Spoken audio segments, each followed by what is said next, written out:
আসসালামু আলাইকুম। নতুন একটা রেসিপি নিয়ে হাজির হয়ে গেলাম বন্ধুরা। ডুমো সুন্দরী লক্ষ্মীকে ব্লান্ডার করে নিয়ে আসলাম। দেখতে কত সুন্দর, এই জন্য ডুমো সুন্দরী লক্ষ্মী দিয়ে দিলাম। আমি রান্না করার সময় আমার পিছনের অংশটা ভিডিও করে দেখালাম বন্ধুরা। উপকরণগুলো তৈরি করে নিয়ে আসলাম: কাঁচামরিচ পালা, নারকেল বাটা, রসুন বাটা, হলুদের উপর লবণ পালা, যা সুন্দর লাগে বন্ধুরা। এই যে আমাদের গরুর মাংস, মুরগির মাংস রান্না করার জন্য যে মশলাগুলো ঘরের মধ্যে আমরা তৈরি করি, সেগুলো দিয়ে মিশ্রিত করে তেল ছাড়া চুলের আঁশের মধ্যে বসাই দিলাম বন্ধুরা। যাদের অনেক কিছু খেতে মন চায় না, কী খাবো, অল্প করে ডুমো তুলে এনে এগুলোকে ধুয়ে ফালা ফালা করে হালকা করে সিদ্ধ করে ব্লান্ডার করে নেবেন বন্ধুরা। একটা আমার পালা মুরগির ডিমের পুষ্টিকর এই ডুমুরের পুষ্টিকর, যাদের রক্ত স্বল্পতা, যাদের কোষ্ঠকাঠিন্য, তারা এগুলো তৈরি করে নেবেন। সিম্পলভাবে ভিডিও করে নিলাম। ডিমটা ঢেলে দিলাম, দেখেন বুট বুট হয়ে আসতেছে, এর জন্য ডুমো সুন্দর লক্ষ্মী দিলাম।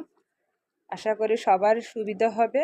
অনেকে বড় করে ভিডিও করে টেনে টেনে দেখতে হয়, আমি সংক্ষিপ্ত রূপে শর্টকাটে তৈরি করলাম।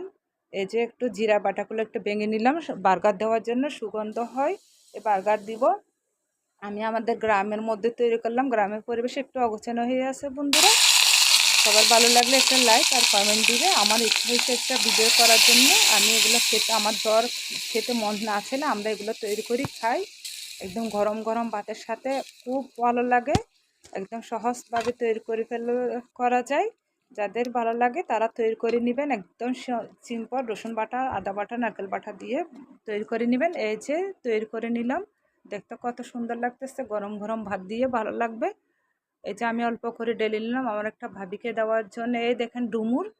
আর আমার মুরগিদেরকে একটু বিডের করে নিলাম, বেঁধে রাখলাম। বেচারিদেরকে কুকুর শিয়ালে খেয়ে ফেলে, কষ্ট করে ফালি, ওকে ঢুকাতে পারি না বন্ধুরা। এটা আমার মুরগির বাসা।